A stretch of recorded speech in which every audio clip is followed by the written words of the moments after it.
How are you all? Today we are going to see why Indian girls wear tilak in between their eyebrows and the forehead. They call it bindi or tilak. So what is the reason? Actually, it should have a spiritual meaning. There should be some kind of spiritual secret behind all sorts of religious acts. So it is done by Hindus. So since we do not know the actual spiritual reason for that, we tend to look out for some scientific reason to back up this tradition. So they come out with several things like these bindis creates a cooling sensation in between the eyebrows where the nerves tend to get heated, so it cools, so it has some scientific advantage. That is why our elders in the past created this method. And also some say that this point is a very important acupuncture point where many nerves they merge each other. And also some say that if a girl is wearing bindi here, she can not be mesmerized by any guy. So these are some of the reasons they say for girls wearing bindis in Hinduism. So now let's come to the real thing, because reality is entirely different from all these assumptions. As I mentioned earlier, it has a strong spiritual reason behind that.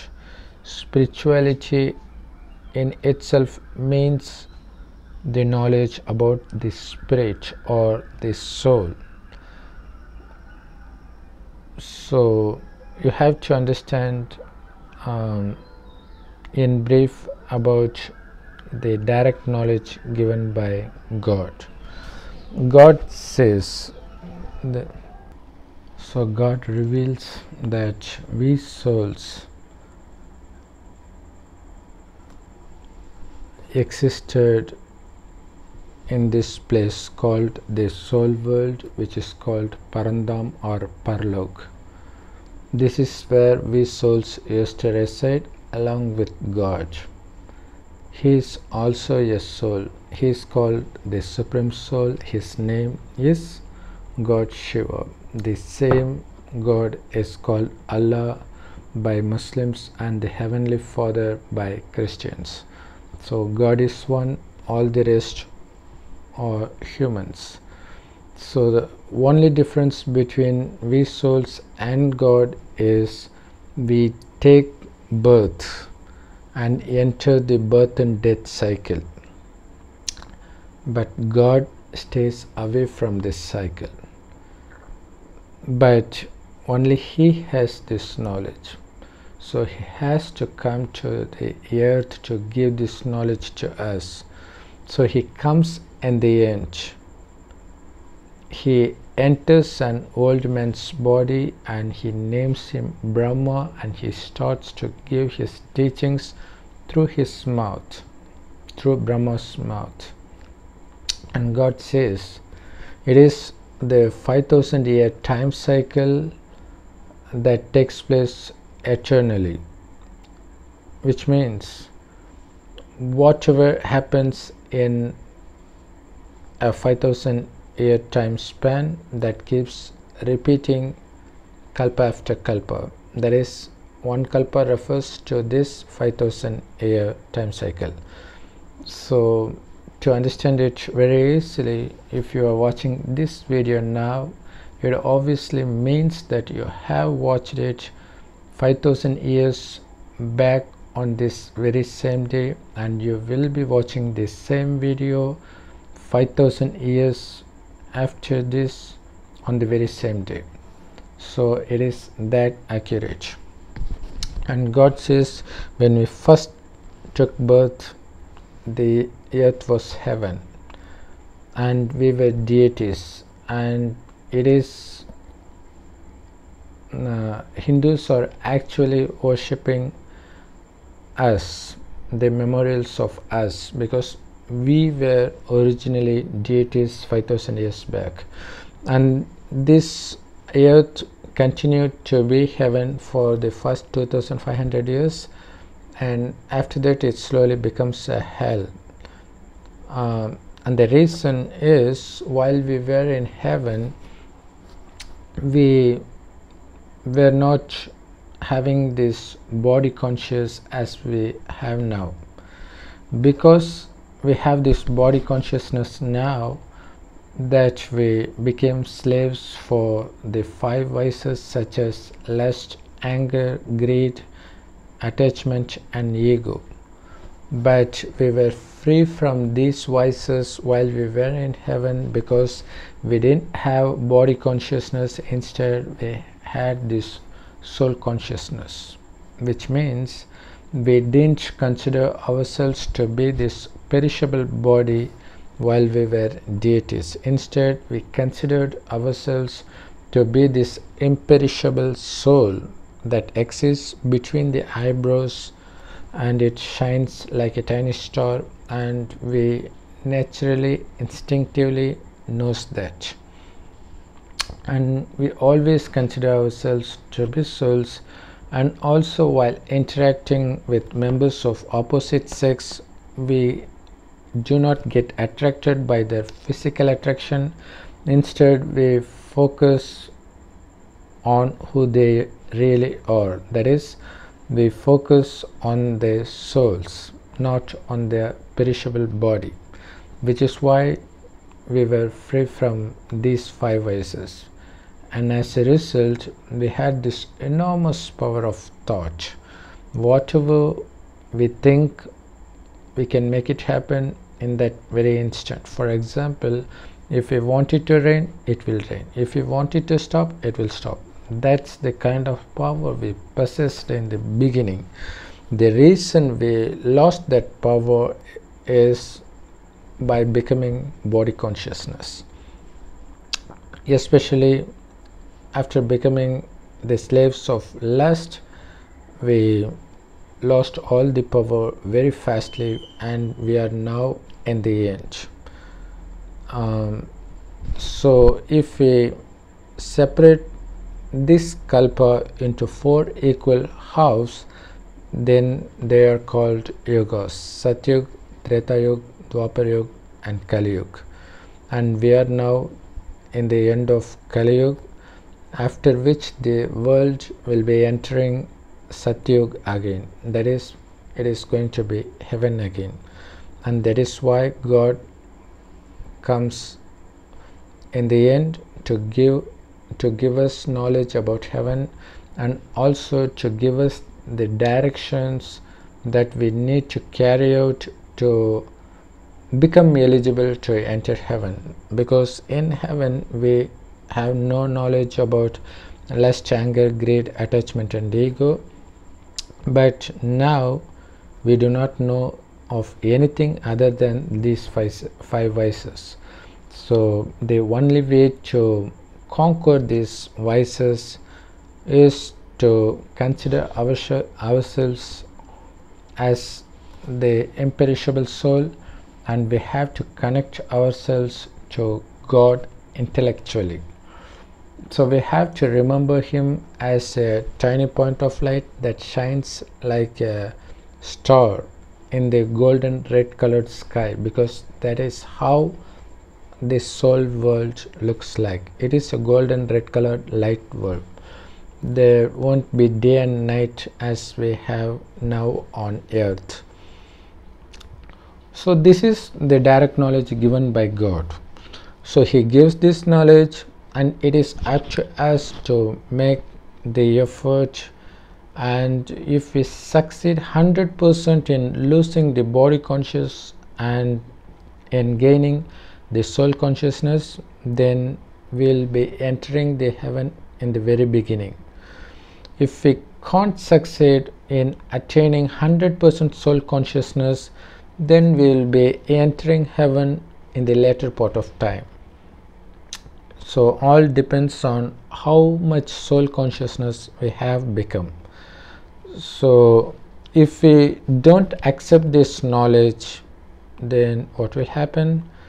So there will be the world destruction in the end, in which all souls will be leaving their physical body and they'll be reaching the soul world. And the souls that has the capacity to retain soul consciousness, they will be descending in heaven. That is, they will be taking birth, they will be entering this cycle. So whenever one soul has entered this cycle, it will never go back home unless it completes the full cycle. Okay, this is the knowledge given by God. And in heaven we do not know that God taught us in the Kali Yuga. We would be forgetting that, but still what we will remember instinctively is the soul consciousness. We know that we are souls, so that is enough to save us from falling into the vices.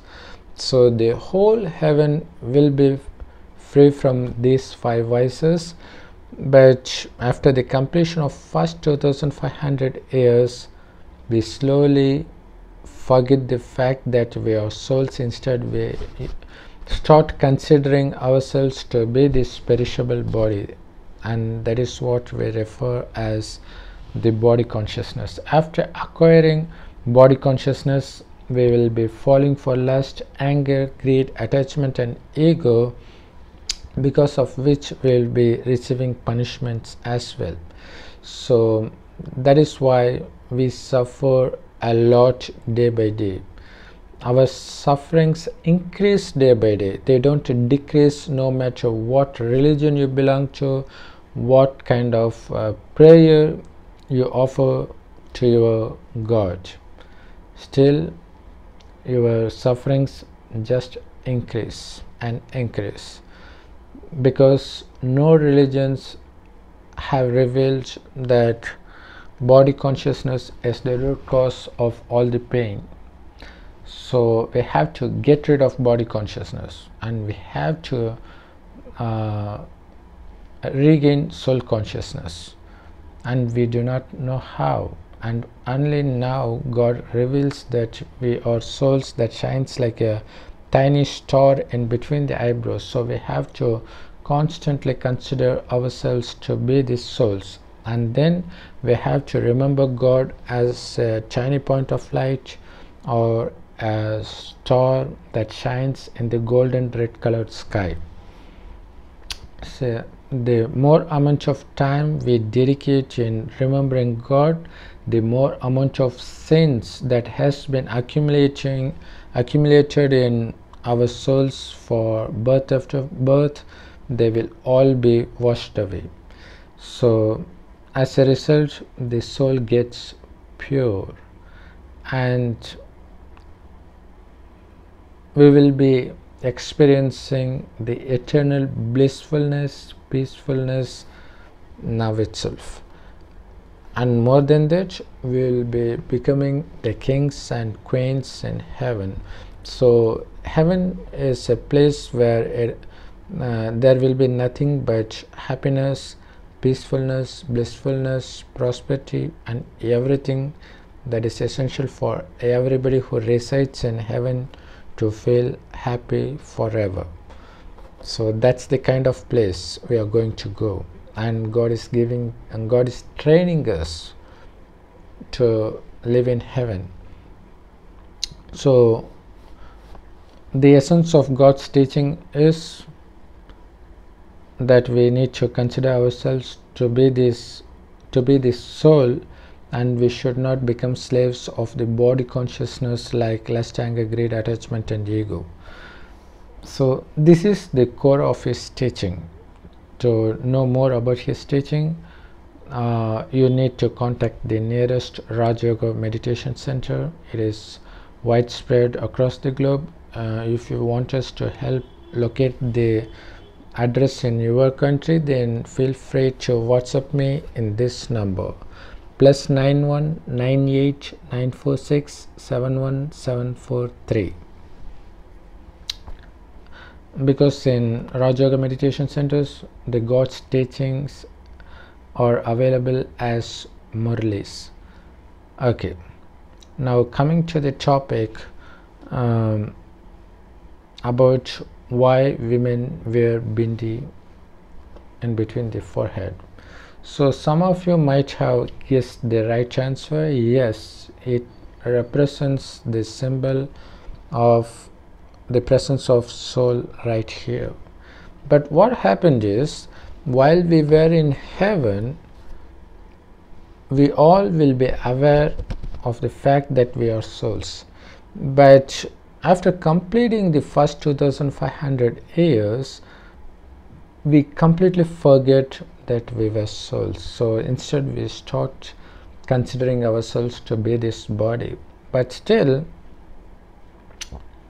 on seeing somebody, they will be automatically watching their forehead and between the eyebrows, because previously they used to watch there with the awareness that souls exist there. But in hell, in the beginning of hell, we would still be watching there, but we would be forgetting what was there. So it would be more like if we place something in a place, and after some time we would be forgetting what we placed in that particular place, but still we would be going there to get that back, but we would have forgotten what is it that we actually kept that. Similarly, for the first 2500 years, we had been watching the eyebrows and the spirit in between the eyebrows.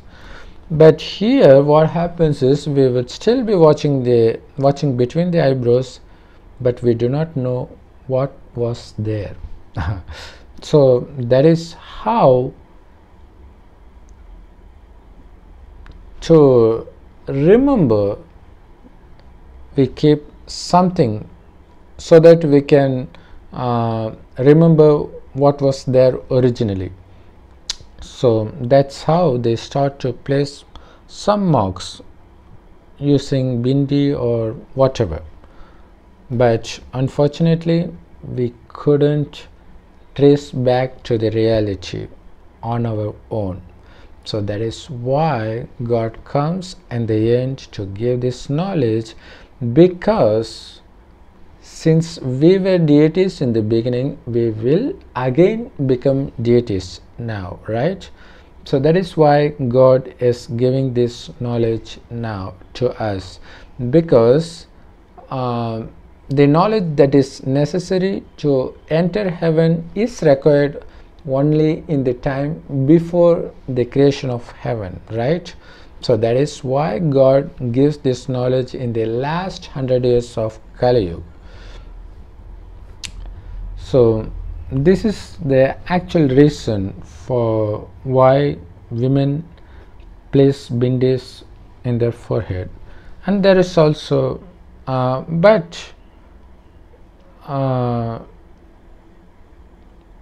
almost all Hindu girls wear that even now. So there should be some reason, because in the beginning even guys would be wearing bindis or tilaks or something on their forehead, but nowadays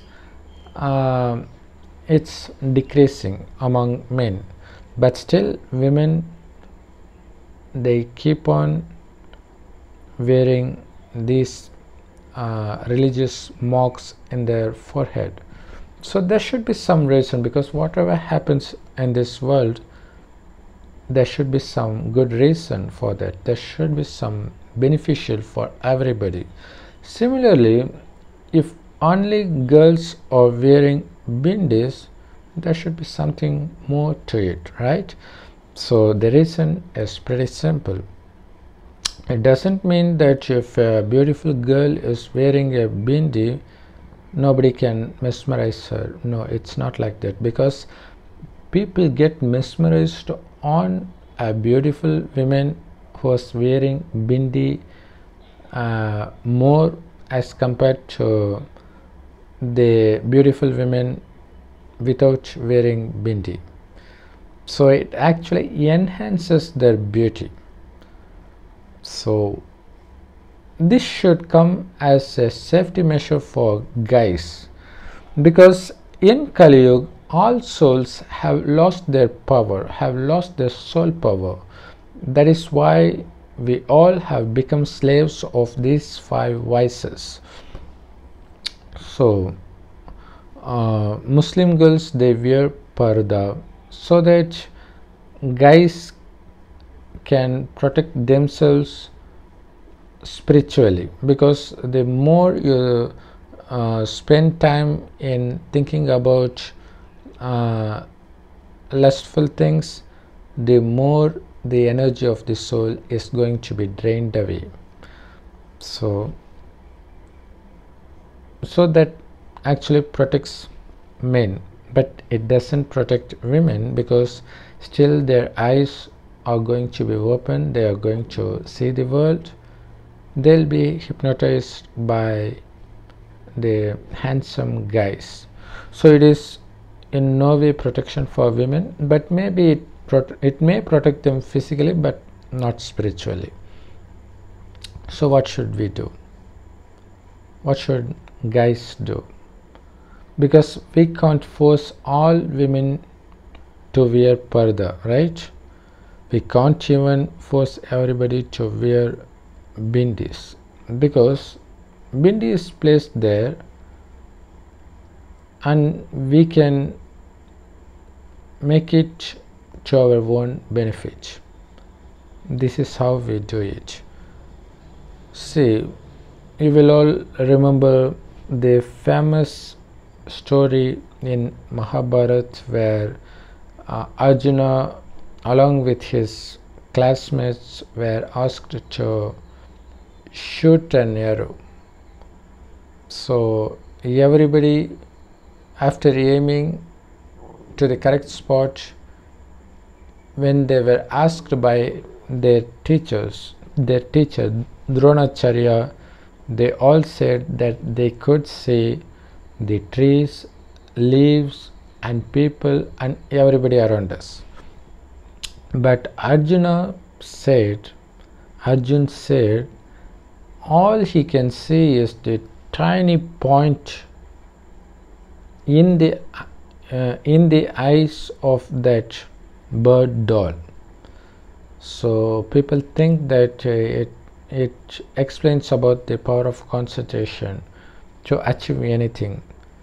Well, it actually explains about the power of concentration, but what did he concentrate on?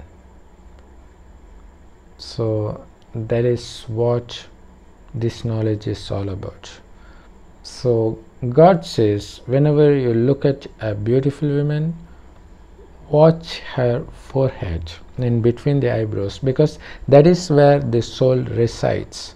So if we can succeed in shifting your concentration from the beautiful body to the beautiful soul that is invisible to the naked eyes, so if you can succeed in that, then you can easily increase the soul power to the extent that you can enter in the very beginning of heaven. In addition, what you need to do is that you have to remember God continuously. As much as possible, think of Him as a tiny point of light, and also consider yourselves to be the tiny point of light. So we can use this custom of wearing bindis to our advantage. That is, I am speaking from men's point of view. We can save ourselves by focusing our shift into that particular point where bindi is placed. Even if they do not have the habit of wearing bindis as in Christians, still you can watch in between the eyebrows while talking with them. So if you focus there, obviously you know now what is there. So we have to imagine a tiny star that is in between the eyebrows, that sees through eyes, that speaks through mouth. So thereby the discipline of watching only the invisible souls becomes a practice. It's not that by keeping bindi nobody can mesmerize that girl, but the actual fact is, if you focus your attention to that bindi, then you will not be mesmerized by her beauty. So that's the truth. We can benefit from that. But the actual reason of wearing bindi is to mock the point where we knew that something was existing previously, but we do not know what it was. That is how people start keeping bindis there, and it continues birth after birth. So whether or not you wear bindi, whether or not you are a Hindu or some other religion, it doesn't matter. All that matters is, now is the time to understand the truth behind that, and we have to be spiritual, because there is few years left for the conversion of this world back to heaven. So before that, we have to become fully soul conscious, so that we need not worry about the untoward incidents that's going to happen in the end, as mentioned in all religious texts. So we have to consider ourselves continuously as souls and start remembering God also as a point of light, because that is the only way all our sins that we have accumulated over our past births will be washed off. Om Shanti. Thanks for watching, and please share these videos as much as possible so that all your friends and relatives get benefit from this. And also subscribe to this channel if you haven't subscribed yet. Om Shanti. Thanks for watching again.